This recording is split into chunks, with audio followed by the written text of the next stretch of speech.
and welcome to week 8 selection. So let me just share my screen and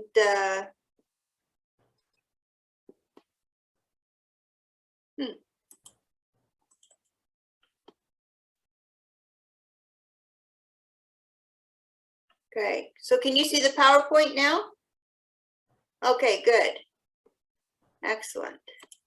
Okay, so week 8 selection, and I had some plans, which I'm adjusting. I was going to start off letting you guys ask questions about the whole recruitment process, because I hope everybody had a great long weekend. And thank you for putting up your videos. I know that was, it might have felt a little rushed, and I'm sorry about that, but that was sort of like the best solution I came up with on the fly. So I'm going to open it up for any questions that you want to ask the groups about the recruitment stages. And then we can have a discussion about the little example case that was in this week's reading, and we can talk about our best and worst selection experiences. And then I'd ask you to see if you could find any interesting infographics to share with us that might help us to identify some of the unconscious bias that has become a big part of the whole selection process, and we've got to get it out of there somehow. So I'm looking for anything that you may have found on that.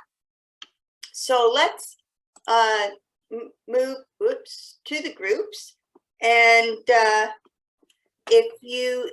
put on this slide everybody and the questions that the people that did different slides. So if you would like to ask a question about any of the different layers, you can see who you want to ask of, and you can just put up a hand so I can see who wants to ask a question, and hopefully we can answer some of those questions.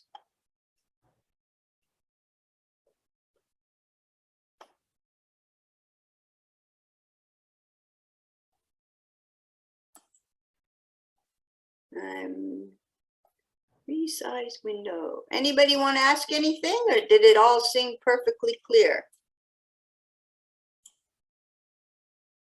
So far, I'm not seeing any hands. Okay. Well, if you do have some questions as you're working on assignment number 2, because let's just have a look at assignment number 2. In assignment number 2, Aisha's asking you to go through each of these layers of the recruitment process and come up with a plan so that she can be more effective in hiring her customer service reps. And I was asked if I could push the due date to the Sunday rather than the Friday night. So that was no problem, because who wants to mark on the weekend? Not me. So it's due on June 5th at midnight.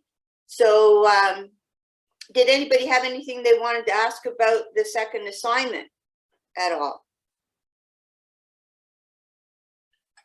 Nope. Okay. And just one thing, again, you're allowed to work with a partner, but I do encourage you to work. If you did work with a partner last time, I'm going to encourage you to try and work with somebody different this time. Okay. So we've been talking about recruitment and selection, and I thought this was kind of an interesting diagram because it helps us sort of see the funneling effect that we're having. Because recruitment really, to me, is about getting as many candidates identifying themselves. So they talked about making people aware of your organization. So that might be some of the branding that people were looking at, and considering a particular opportunity and showing enough interest that they're actually putting in an application. Once we start gathering the applications, now we've got to start funneling them down, because we want to have a good selection of people that might be interested, but now we've got to look at their skills, abilities, knowledge and figure out who's going to be able to perform the functions of the job the best. So in this week's material, we looked at a lot of different tools that you can use to try and assess the fit that somebody has.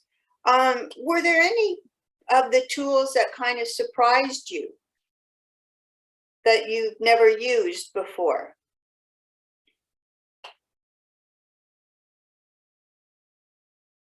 Nope.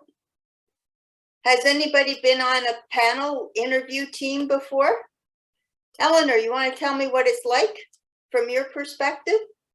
I think the tools didn't surprise me, but we're a fairly small organization, so we don't use a lot of them. So actually, where I've had experience in a panel is in like selecting the firm for a contract. And so I'm sure that it goes very similarly because we have an outline of questions and we score people on a rubric to make sure it's consistent, but we don't do that with hires. Okay. So, so you don't do the panel and you don't do the scoring? Not with hiring, no. It's very much up to each department to set their own questions and criteria, and HR is only involved in that process if they need a hand, because there are so many departments who hire so frequently, seasonally, and they're so good at it. They have their own things that work, and some that don't do it very often. So they might ask for you to look over their questions and make sure that they have a level of consistency or that it makes sense. But I'm sure even there are some who are doing it however they want. Okay. John, you have your hand up.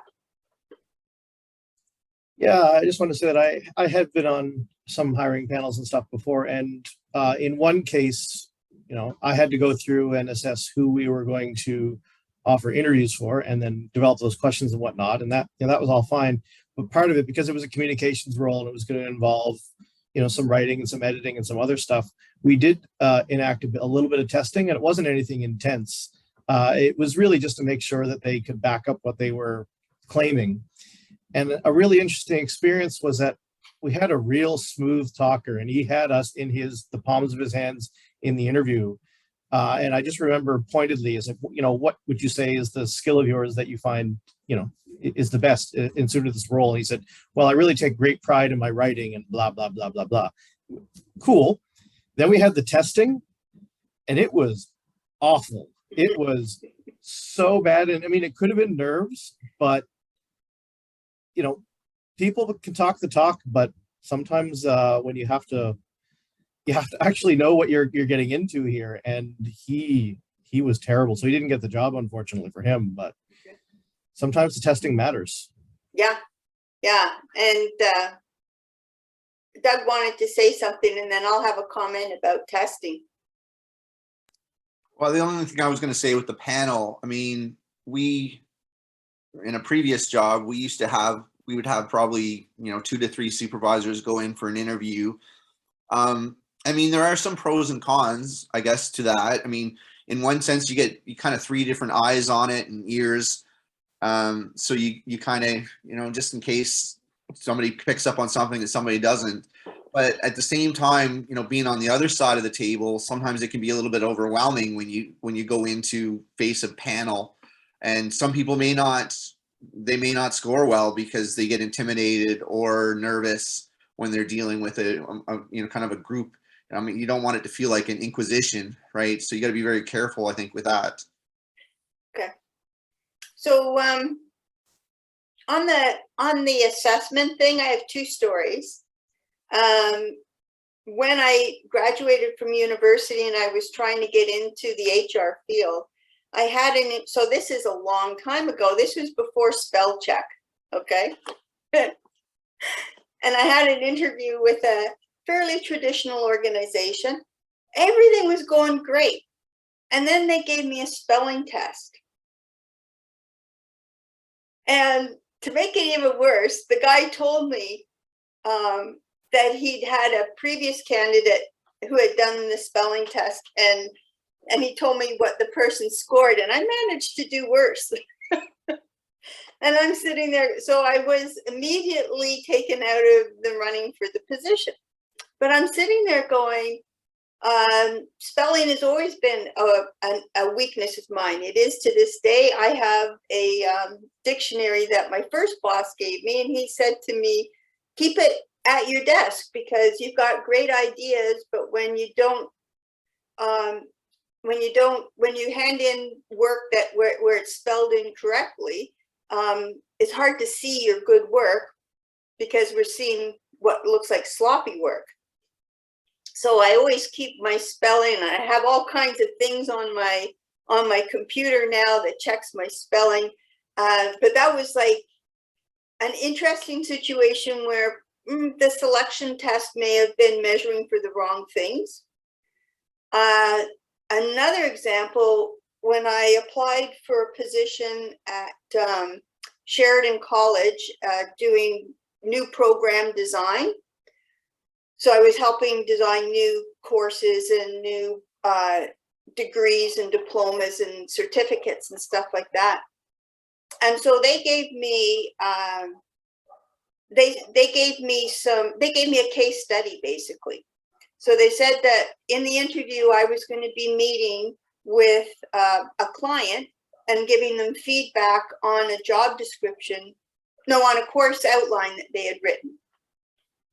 And so I was to go through it and analyze and figure it out and all the rest of it.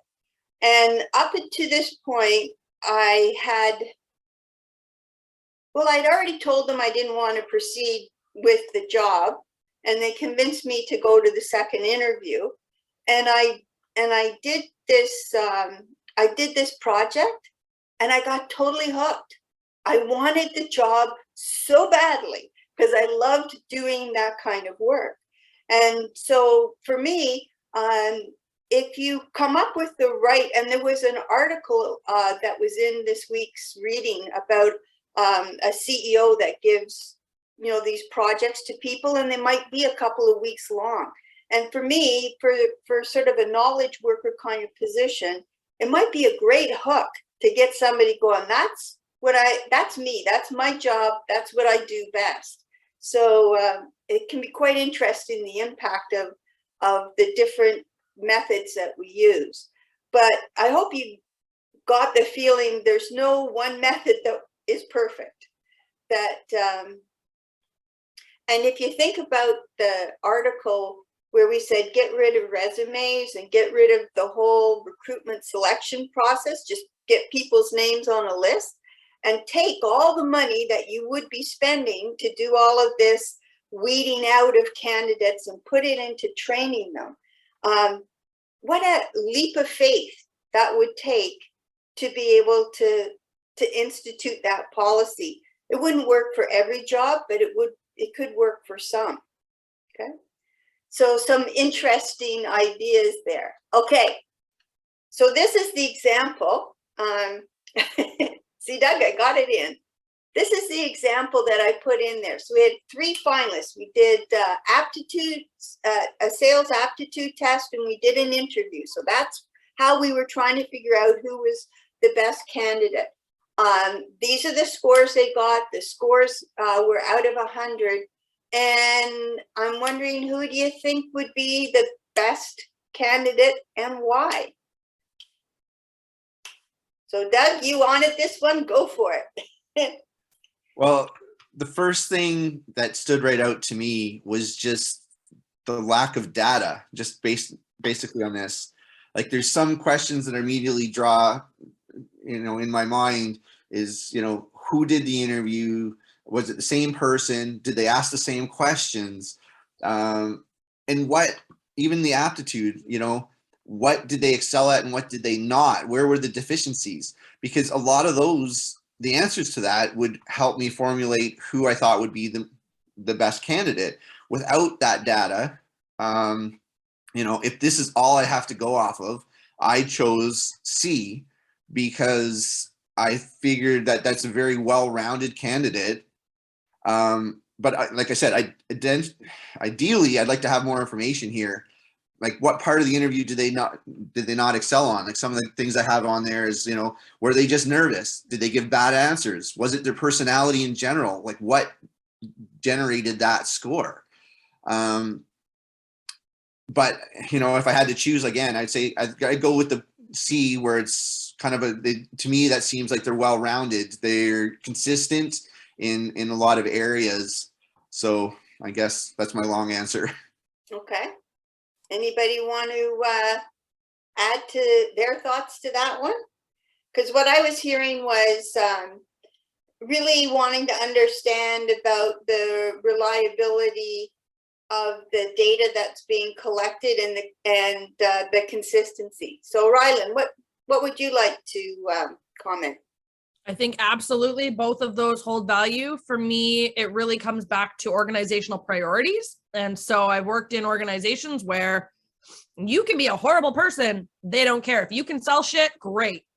And so, you know, A would be a really good candidate if your priorities are, can you sell what we need you to sell?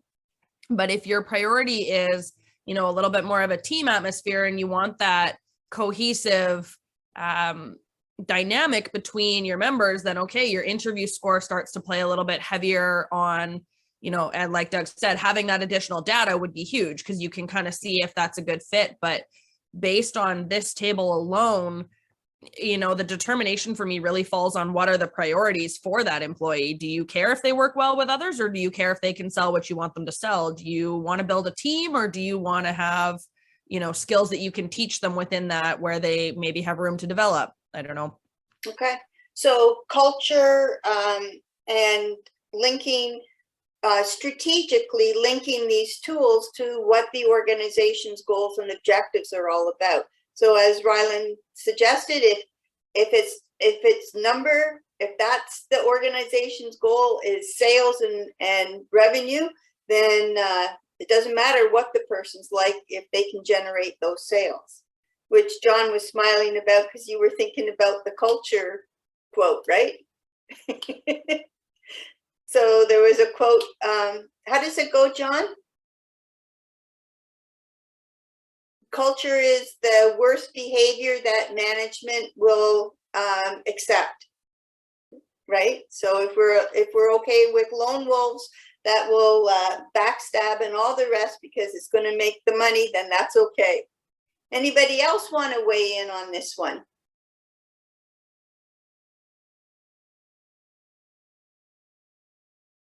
Well, Rylan went thumbs up.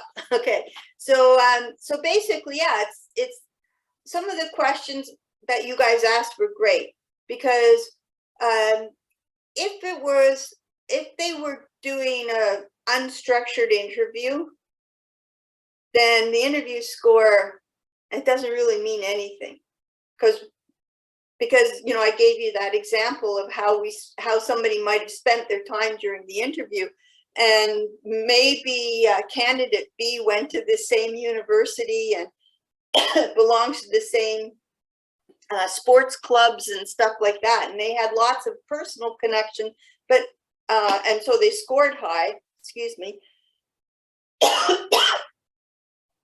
Oh, I hate coughing these days. But on the other hand, if it was a panel interview, if we had carefully constructed the questions and we had debriefed, I didn't tell you the story about the panel interview. No, I didn't tell you. I told somebody this morning. I was on a panel interview. So in the college system, they do spend a lot of time developing questions and putting together panels for all the interviews. So it's all very structured. But where I always struggled was they put you on the team and there was no sort of warm up for the team, for the interview team. There was no sort of discussion about, okay, these are the questions and this is what we're trying to measure. And this is how important that skill or ability or whatever is to the position we're trying to fill. And so I always felt like I was going in with my own opinion about what was important for the job, but there was no agreement amongst the panel. So I was on a team and we were interviewing for a dean position, and the vice president of academic was sort of the lead for the interview process. And so we all had our questions, we all asked them in a certain way, and there was all that consistency. But at the end of each interview, the vice president insisted that we rank the candidates against each other. We weren't ranking them against criteria, we were ranking them against each other. And so finally I got fed up and I did what I do. And I said, listen, I will rank your candidates, but this is what I believe to be the minimum requirements. And this is where the top ranked person is in comparison. Doesn't hit the bar. So I don't think any of the people that we've seen yet are good hires. Of course, I almost got kicked off the team at that point, but I was trying to bring some kind of, it's not about picking the best of what's there. It's about picking somebody who meets the criteria in the best way. And so that can be really challenging. Okay, I've been telling stories, but now I'm going to open it up for you guys, because I'm sure we have all experienced at some point a really, really exciting, positive process where we have gone through and been in that selection process, and we probably also hit some pretty negative ones.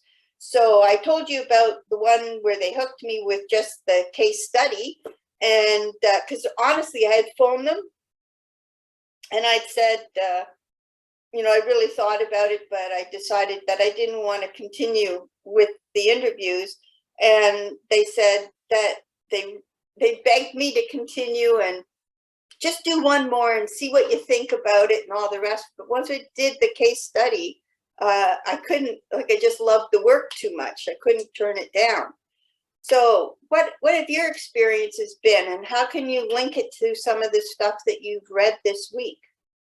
Who haven't we heard from? Oh, John, you're going to speak. You want someone else first? That's fine. I don't see anyone volunteering yet, but I'm going to call on somebody maybe. Okay. Do you want me to go or no? Mm-hmm. Okay, cool. Well, best experience that I had was I was brought in first for a semi-unstructured panel with people that I would be working with theoretically in this position. And I thought that was really interesting to do that before the actual interview. So it was like immediately beforehand. I knew it was going to happen, but it gave me a feel for the kinds of people I'd be working with before I was going into the interview. So it gave me a bit of context in that regard, and also helped motivate me because those folks were all very enthusiastic and interested in me. Like I said, gave them a feel for me and gave me a feel for them before I met with the big guns, and it gave me some confidence. I ended up getting the job, and it's the best job I've ever had. So that really helped. Okay. Worst experience was in the selection process was after an interview. I was told I'd hear back within 4 business days, which included a weekend later.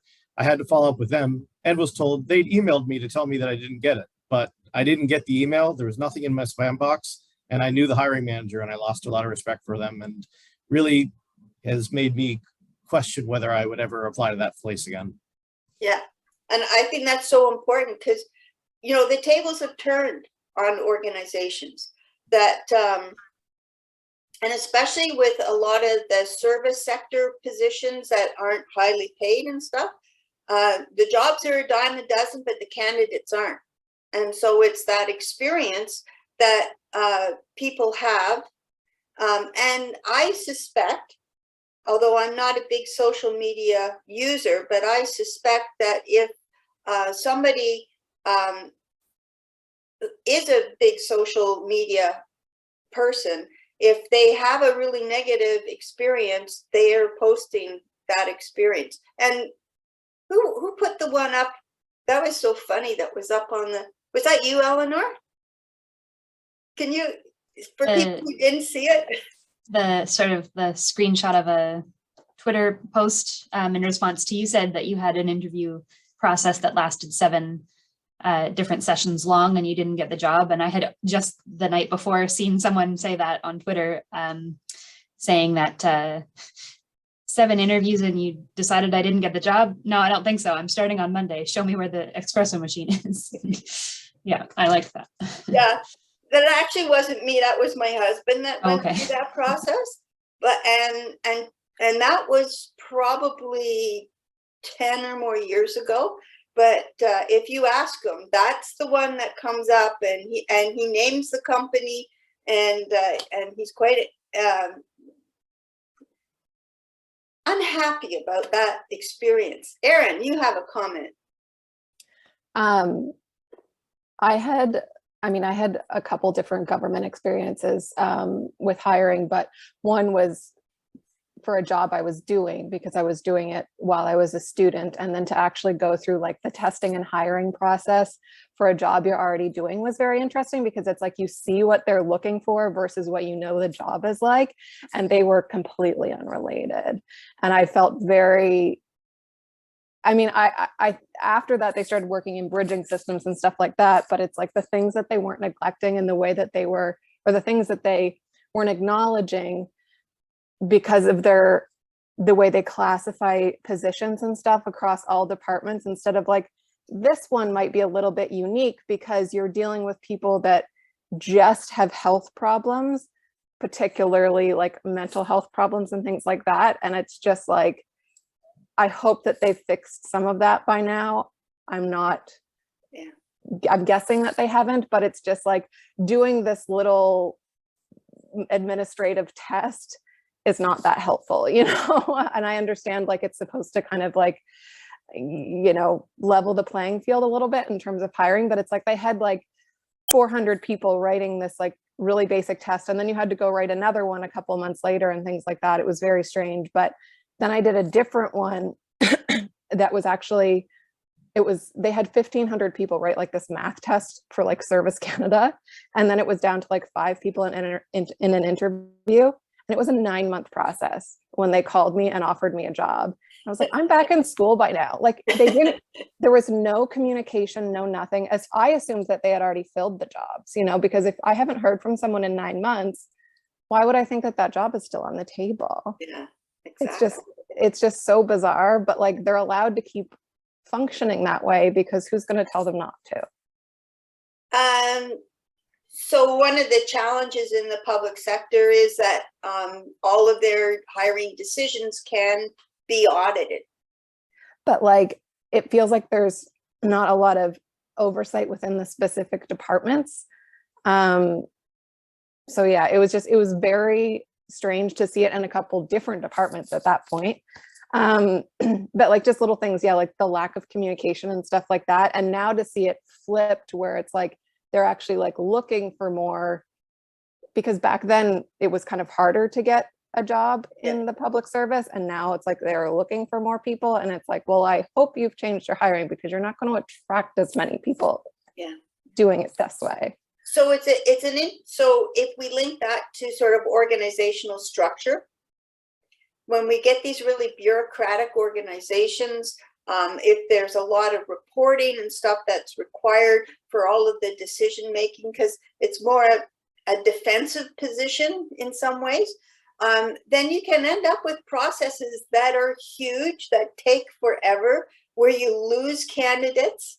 You might, honestly, some of your best candidates have moved on. They've been offered jobs elsewhere. They've gone back to school. They've forgotten that this position ever existed. Yeah. Mm-hmm. So certainly for the pharmacy, that kind of process would never work in a month of Sundays. So, that'll be one of the things you've got to think about, how, even though there are all kinds of things that I can do, what's appropriate for the organization. Mm-hmm. Doug, you had a comment. Also a government job experience that I had. And it was really frustrating for me because, I went into this interview, expecting to do well and be considered for the position, only to be told at the end of the interview that the position was already filled internally, but legally they had to actually complete the process. So I mean, even I get it. Maybe I was up for a position possibly in the future, but when you're looking for a job right now and basically told there is no job, it just felt like a complete waste of time. And again, it completely soured me on the whole experience, soured me on the job and the company and the government in general. Yeah. So, and also, you might have the impact of a unionized environment within the government. So if the position is unionized, then there might be language within the collective agreement that determines whether or not the organization can start looking externally before they finish an internal search. It was interesting at the college there were two different collective agreements, one for support staff and one for faculty. And the support staff, they had to complete and get back to all of the candidates internal candidates before they were allowed to start looking externally. With the academic faculty, they could do it concurrently. And so they could be looking for external candidates and they could choose an external over an internal, but which they would do from time to time, but they had to do it based on skills, abilities, and aptitudes. Jessica, you have a comment. I haven't had a worst interview, thankfully, yet. But I applied for a job at a parent company for where I'm currently working.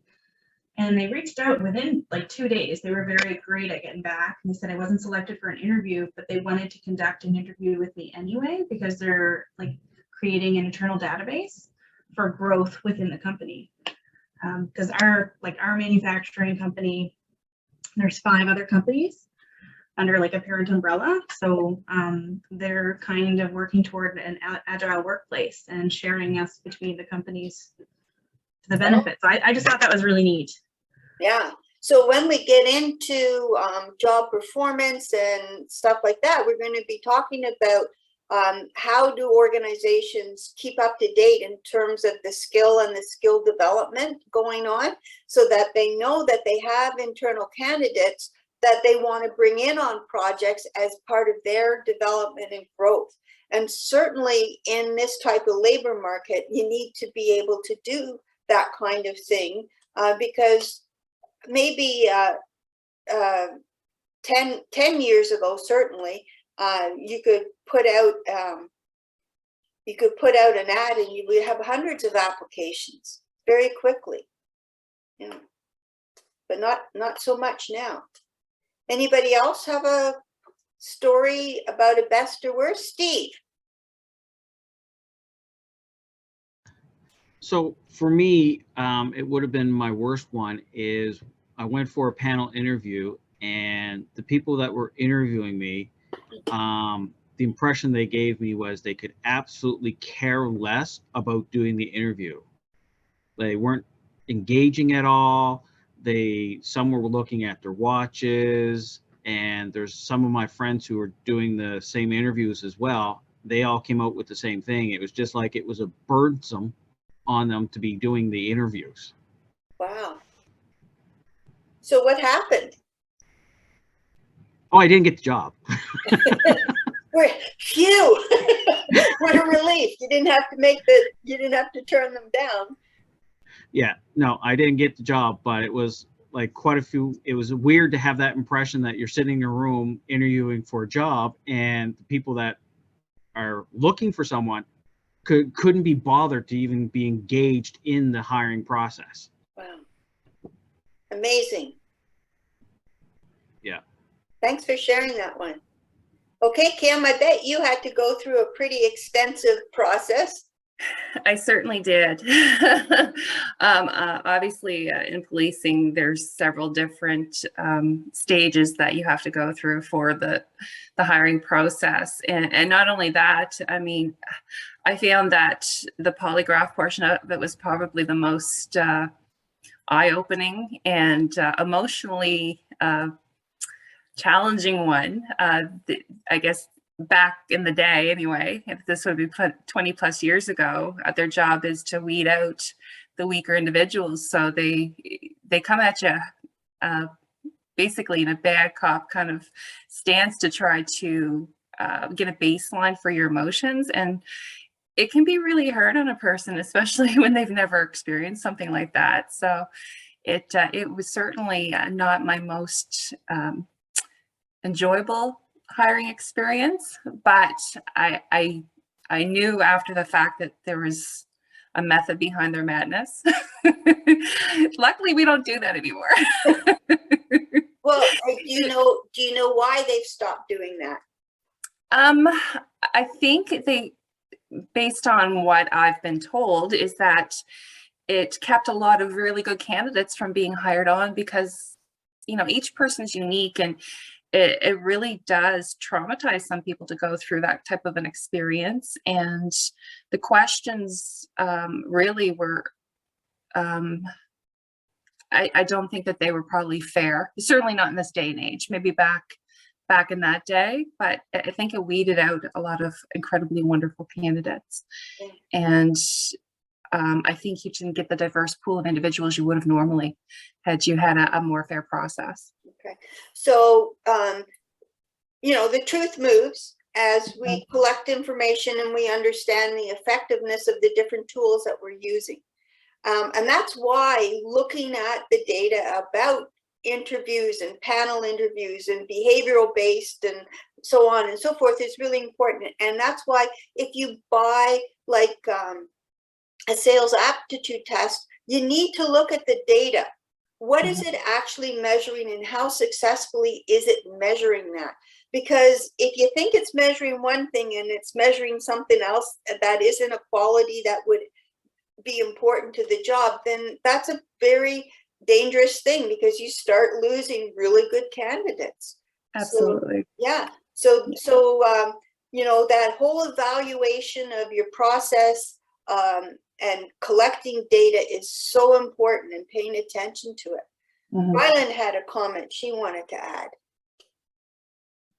I just had to chuckle, Kim, as you went through that and talked about it. I grew up with RCMP parents and had applied to dispatch and gone through the whole 9-month process. Like, damn, I could have a kid in this amount of time. You still haven't heard back from them. But when you get to that final interview, I didn't actually get through to the polygraph stage, or they didn't have it as part of dispatch's program. But even the interview itself, I had to laugh at the approach that these guys take, because a lot of them have been there since time froze and are still employing kind of that same mentality to the interview that they did to the polygraphs. And going into it, I'd had a very frank conversation with my mom and been like, hey, he's going to come at you and he's going to be real assertive and he's going to, this is, and almost verbatim, the interview went exactly as we expected. But if you weren't prepared for that, it's so in your face. And like you said, it is meant to kind of break you down and find that baseline, but it's so unnecessary in certain situations. So it was really entertaining to kind of see that and how predictable it could be.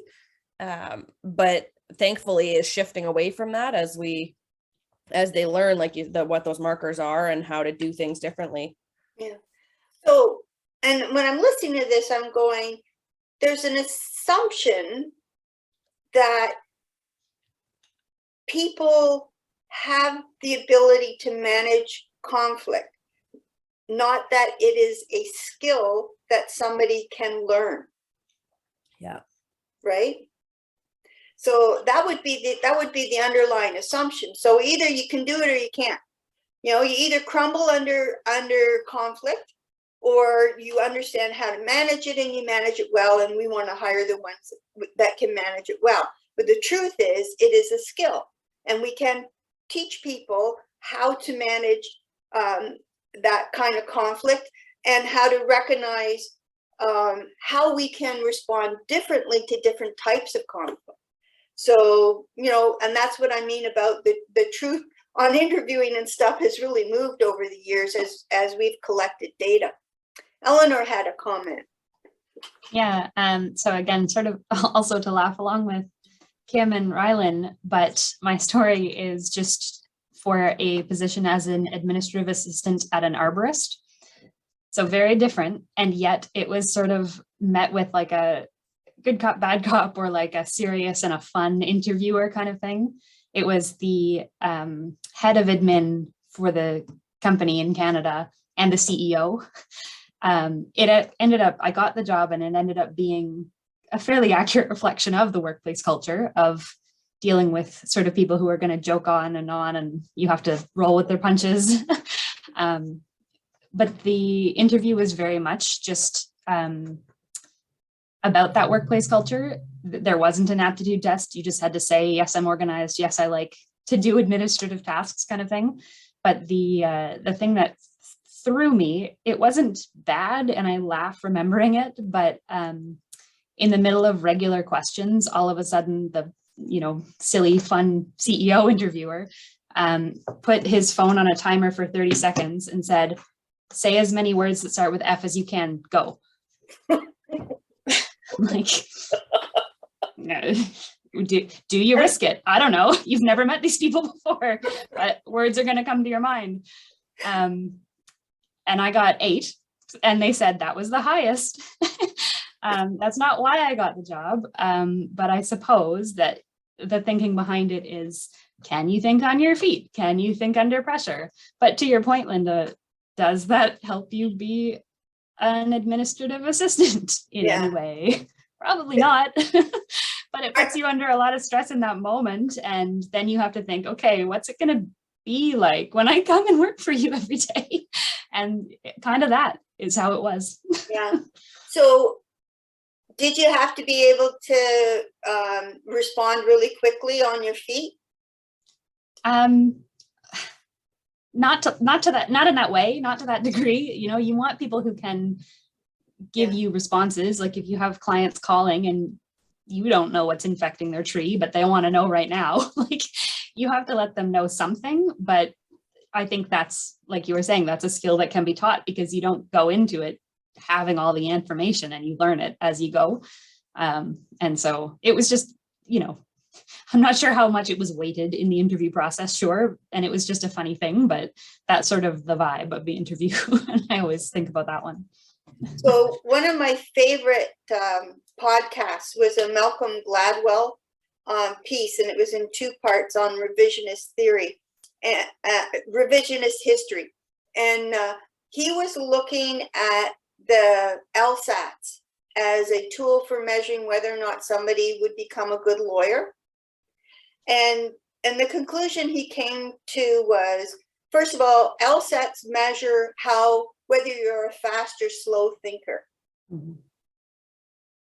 Being a slow thinker, I would do really poorly on LSATs.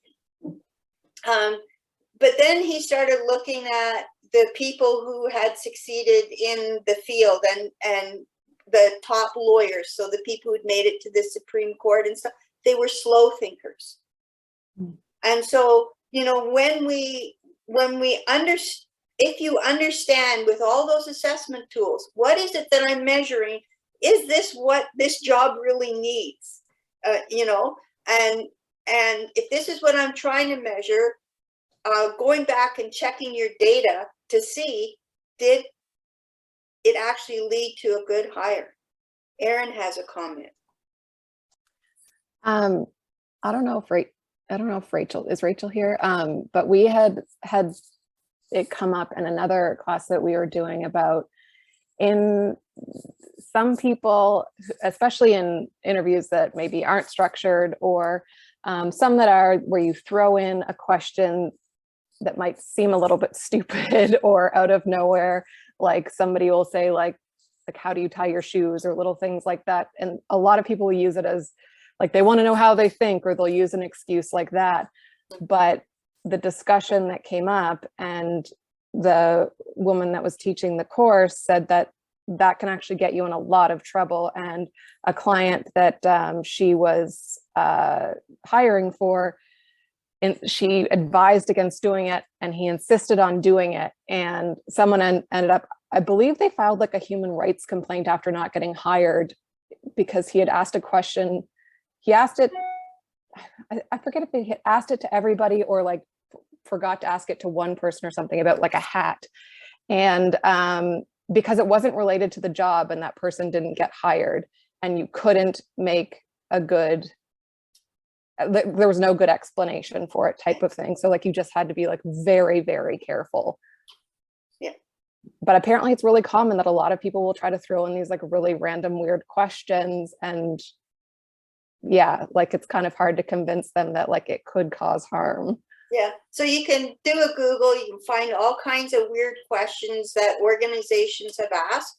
I would really wonder if they're still asking those questions now the labor market has changed on them. Yeah, Rylands, if you were an animal, what would you be? Yeah, like that type of question. Yeah, it's like, how does that all come together? Okay, the last thing I asked was if you guys could find an infographic. I got to change the sharing. If you could find an infographic that sort of got to the idea of unconscious bias and how can we move this out of the interviewing, the selection process. So did anybody find one that they wanted to share? I'll stop sharing, and is there anybody who found one that they'd like to share?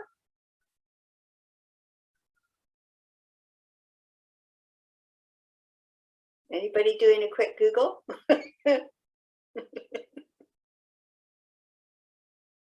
Oh, here's one. Who's this from? John. Okay. So John, do you want to talk about what you've got here?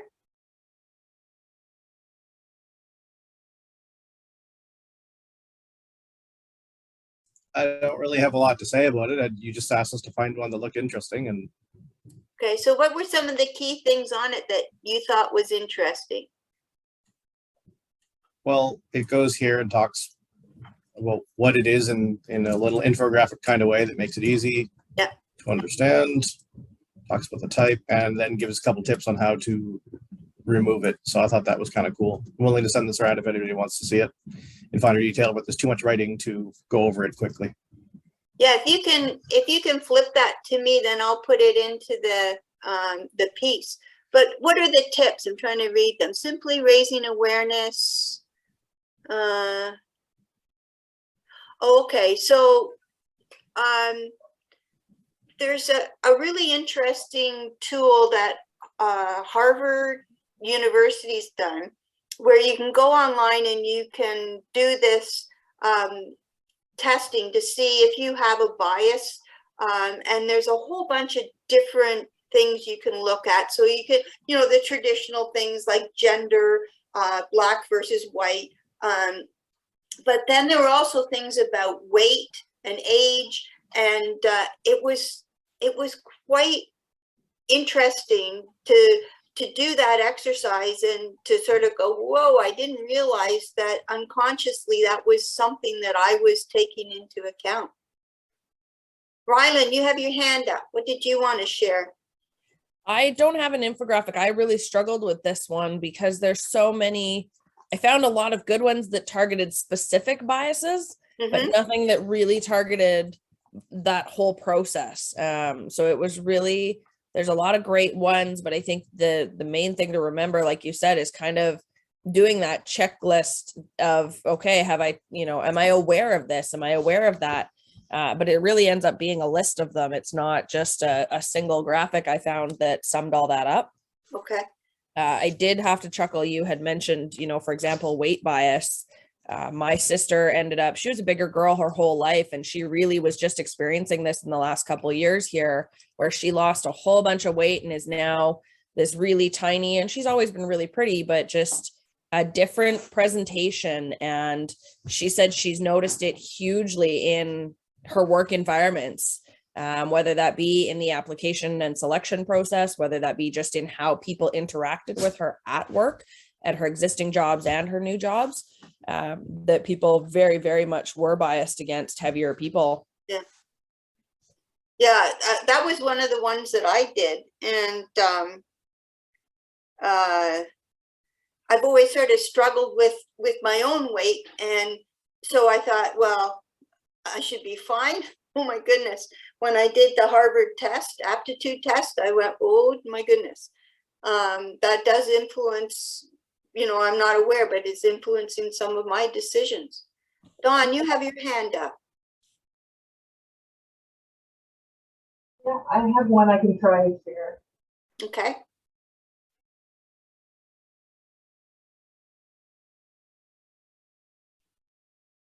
I'm not sure if that came up or not. Okay, and can you make it bigger so we can see and maybe tell us some of the things you like about it?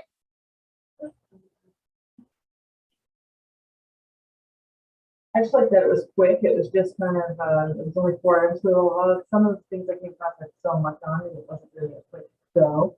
But this just had 4 things you can do to check yourself. Okay, so slowing down, emphasize, be empathetic with the feelings of others. Okay, what's the L?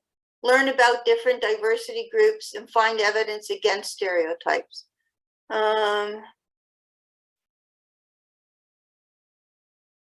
Oh, okay. Okay, I understand. That's an interesting one. I like the slowing down. Because if it is an unconscious bias, then if we take the time to ask ourselves, why am I thinking that way about the person? Then you might start to see that you're being influenced by things that, you know, maybe I'm feeling they're too old, I'm feeling they're too young, you know, whatever it might be. So that's a good one. And it can you flip that one and pardon me, Don? Where I was moving so fast here that you don't have a chance to slow down and just think a minute about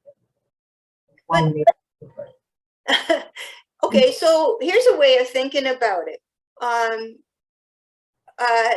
When you're picking a partner for life, people generally take their time to make sure that that partner is going to be somebody that you want to be around for a long time. When we're picking somebody that we're going to work with, we may be working with that person for equal length of time. So slowing down and taking your time makes sense. Marcia. Okay, I found a couple of them. I'm going to see if I can do this properly.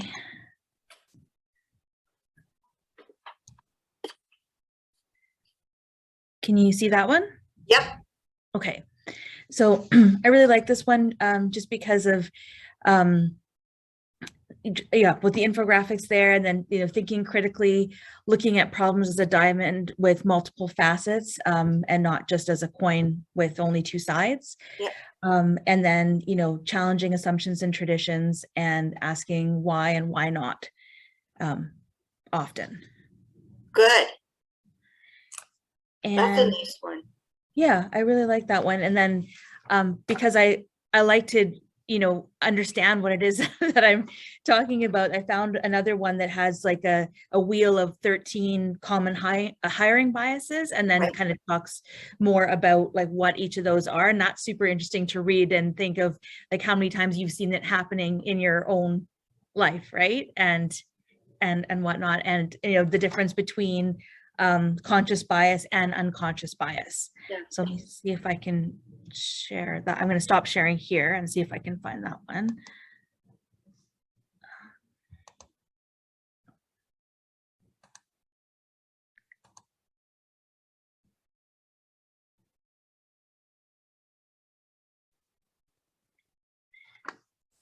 Might have been a little ambitious of me to think I can share more than one thing at a time. Do you want me to pass it to Kim while you look for it?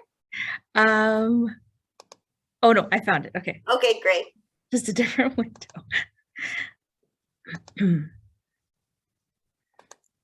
Okay, so this one here.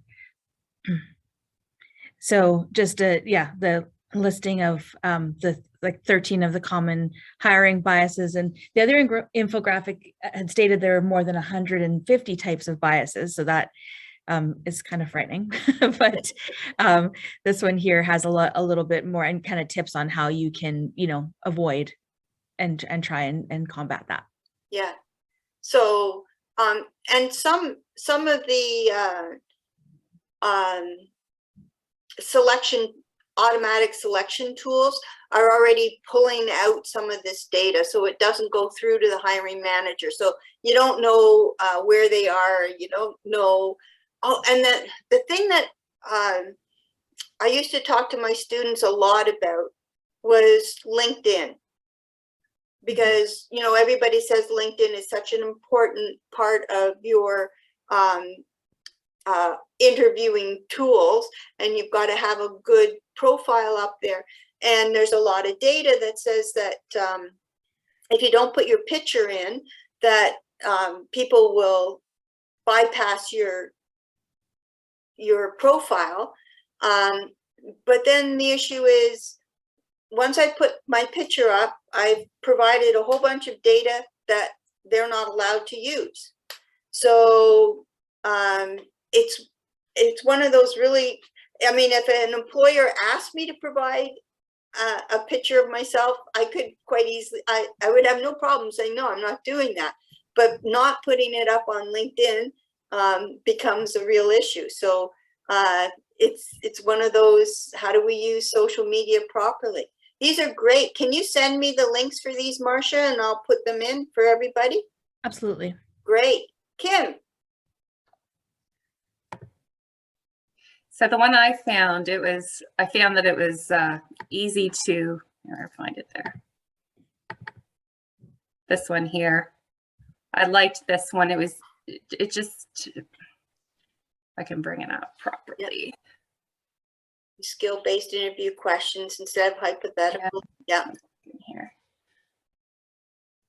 Trying to, I could change the size just to bring it down a little bit. There you go. It's a little bit better. Yeah. So I liked it. It's got some, key guidelines to remember when you're going into these type of processes. And I like to keep things short and sweet and to the point and not have too many rules for the team members. And I think this is probably a good set of 5 things for us to really focus on before we do the hiring process with the applicants, potential applicants. So I thought implementing a blind hiring for the initial resume screening, fantastic idea. I was actually talking to one of the senior management members who's a female at our police department, and she's one of my mentors. And she said that by having resumes submitted that didn't identify the person as a male or female, and actually there's some research that shows it gave females a leg up on the which it was really interesting to hear her talk about that. She said, but there's been a lot of studies that show if you do not put the sex of the person applying, it gives a more even playing ground. Yeah. I thought was quite fascinating. Excellent. I'm looking at the one about having a diverse team conducting the interviews and making the hiring decision. And that's a nice statement. Mm-hmm. However, the team has to have psychological safety. So psychological safety is the ability to be able to share your ideas and your dissent freely within the group without feeling that you are being penalized. Because I gave you the example earlier where I told the VP that okay, I'll do what you're asking me to do, but I don't think these candidates meet the basic qualifications. I took a huge risk saying that. That is a huge risk. And it was not, I'm crazy, I think. I just feel like you got to say things. And so it was not a psychologically safe environment to make that statement, but I felt that the process was so flawed that I didn't want to be associated with the decision unless I had stated where I felt the flaw was. And so I took the risk. But you've probably read about psychological safety. If you took OB, we talked about it in there. And that's key. If you're having these selection teams, and especially if it's a diverse team, if I have a diverse team, but people who are adding to the diversity feel like they better be quiet, then they're not contributing the way that we need them to. These are all great infographics. I really appreciate everybody sharing and sharing them with us. And if you could just send me a link or send me the picture, then I can add them to the PowerPoint and let everybody, and I'll also put the link to that Harvard test if anyone's interested in checking that out. And with that, it's 12:30, so I better let you guys go. And if anybody wants to ask some questions, I can hang around. And if not, have a great week and I'll see you next week.